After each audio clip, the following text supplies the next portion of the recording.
What is going on? Welcome on in for a trade recap Thursday, September 21st. Call it a break-even day, call it a slightly red day. I don't know what you want to call it. Essentially, two break-even trades. We come out a net P&L of negative $24. That's not really meaningful enough for me to really call that anything. So I'm going to say it's a break-even day. We're going to say the tracking software TradeZilla is going to say it's a red day. But let's cover what we got. We got Tesla and AMD. We'll dive into those trades, but first let's take a look at the S&P. So after Powell, after the whole Fed thing yesterday, this is what's going on, right? The FOMC rates stay the same, higher for longer talk, yada yada, not surprising, and the market sells off of that. So we get direction, cool. The problem is that, like, yes, we got direction, but as much as it's like, oh great, we have direction, it's not easy to trade off of, because what do we see intraday today? We actually don't really see a very clear momentum move. What we actually see today is, yes, a big gap down overnight, okay? But then the market opens and we've been trending down, don't get me wrong, but low of day is 433.37 and high of day is up around 435, 436. So it's not even a $3 range. And to be honest, that high of the day was like kind of BS. That's like right at the open. So it's like a $2 range, roughly speaking, that SPY has been in all day. It's now 12 o'clock my time. It's a little past 1 o'clock Eastern time.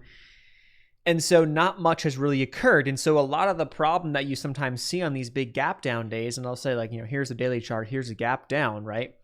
This big opening on the chart on the daily, it's a big gap down. When you have these big gap down days, the problem is that it's not always as easy as you may think to just play the downside. Oh, just short. Like, yes, we are now looking at shorts. Like, yeah, I'm not looking at trading longs. There was not a single long that I even considered.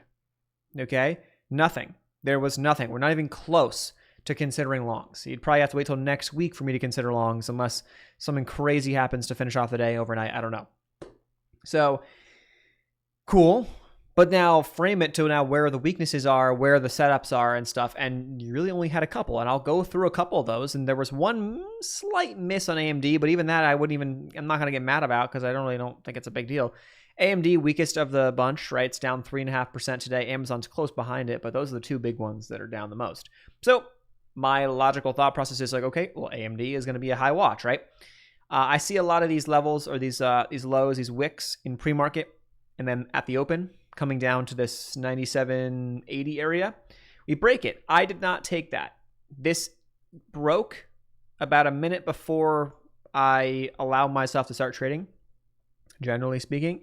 So I wait the first 15 minutes. This broke on, 14, 15 minutes into the market open. I didn't take it. The next three candles pushed to the downside. Very, very nice. Probably would have been green on that trade. Actually, I'm not even sure how I would have lost. There's almost no way I would have lost on that trade. So that was if you want to call it a miss, call it a miss. But realistically, I don't trade that close to the open for a reason, because it's just tougher to gauge risk, and it's tougher to have a proper risk management during those times for how I do things. And so that was the deal. Then I did trade AMD later on as it broke below this blue line right here. Pretty straightforward. Came up towards the VWAP. 2 attempts, pretty much couldn't break that level, which also happened to be, by the way, that level of interest off the morning. Couldn't break it. Great. That's showing us we're now establishing prior support as resistance. Play it to the downside. And did we? Yes, I did. Very small move, though. Very small move.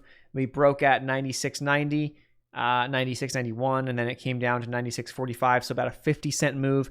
I'm looking for, probably on AMD, even though it's under $100, probably looking for at least a 75-cent move to a $1 move on the stock, for it to be a valid, trade for me.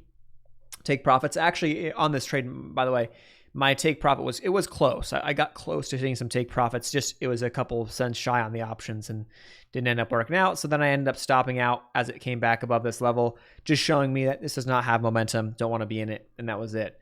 So going back in here, you can see that trades at 10.16. If we go back in time, we were up. See how we were up? Had that nice little move. We were up $69, but $69 is not enough for me to consider taking profits. So then it came back against me, and then I'm going to cut my loss there as it's showing that we don't have momentum to the downside. I'm going to get out. I could have held on to this one. Technically speaking, yes, we did go to a lower low, but still barely, and it is still technically fine. Like, my original risk was going to be right here, right?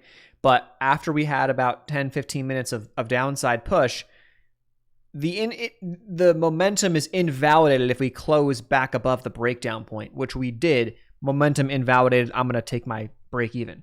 And that's what I decided to do. Technically, maybe this ends up being a trade into the close. I don't know. Doesn't matter. The part of the game is the timing, and timing's not there, so I'm not going to bother with it. Back here, we got Tesla is next. This one actually was earlier in the day. Sorry, I went with the AMD first. So net P&L of $3 of red. It's pretty close to break even as you can get on this, especially when you're playing options. It's pretty tough to put a stop loss at your break even and then get that close to break even. So I played Tesla. Very similar look to AMD, honestly. It was actually this break under this low that we had in pre-market, and little push, and then whoop, right back against me. Stopped pretty nicely, stopped pretty easy. So looking at my running P&L, I was only in the trade for like 8-9 minutes. I was up $63 at one point at the peak, but then I stopped out, essentially break even. So you can kind of see that, and I'm just going to tag these really quick. But, essentially, with looking at some of these moves, and that's not necessarily a perfect bear flag, by the way, but that's what I'm going to call it, based off of just keeping it for essentially breakdowns and breakouts. That's pretty much what I play. But yeah, essentially like just not getting the follow through. So like if today was really a big bad downside day and it was like, oh my gosh, the market's really looking terrible and it's really, momentum is down, we're not looking good, these trades would have worked a lot better. But they did not. So considering that, again, just puts me in the frame of like, just, tread lightly. There's no reason to push things and rush and do anything dumb when the market's just not providing momentum, because I'm just sticking to playing momentum. You don't know when it's going to happen. You don't know when the day's going to come. You don't know when we're going to all of a sudden start seeing really good momentum. And it could be, a couple of days out of the month. It could be, a couple of weeks in a row, right? There's no way to know. But when it's there, you want to be there. When it's not, you want to just make sure you're seeing the signs, and we're seeing the signs, right? Look at this choppiness on Tesla today. Even that too, right? Microsoft is up 0.7% today. Look at this movement despite the market being down. It's like, it's just no consistency here. So with that all said, let's just pull up SPY and just give you a last kind of look at this. What do we think overall? I just might as well while we're here. Overall, like we are coming down into an area that is support. This is a spot that I wouldn't be surprised for a bounce. Wouldn't be surprised if it comes back and fills this gap. And then if it just puts in a higher low or a lower high, then that would be a higher probability of a breakdown of this level. Now, this level could break down in the meantime anyway if we get momentum here. But we'll see. Based on how the market's been, I don't know if we can just anticipate and expect this to immediately just snap through and have a massive move down towards like 420 with how you're not getting follow through on other stocks. So if the big names are not helping, right, it's going to be tough for SPY to get that really big downside push. And that's kind of why you're seeing, I think today, why we're seeing a choppy trend down. Now that could change by the end of the day. Maybe this thing rolls over massively and then just dumps. But we're seeing so far the first half of the day, or more than the first half of the day, just kind of a slow bleed, choppiness, nothing crazy, not a lot of decisiveness, not a lot of panic selling, not a lot of fear, not a lot of, anything really. So that's the deal. That's the update for you. We got one more day in the week, so it's not, I'm feeling like the week's over. At least not over. We got one more day to go in the week, so we'll see how that shakes out on Friday. But as we speak, we currently have a green month, or let's say a break-even month, with a sub 45% win percentage, and just because we have decent risk reward on the trades. So that's what it is.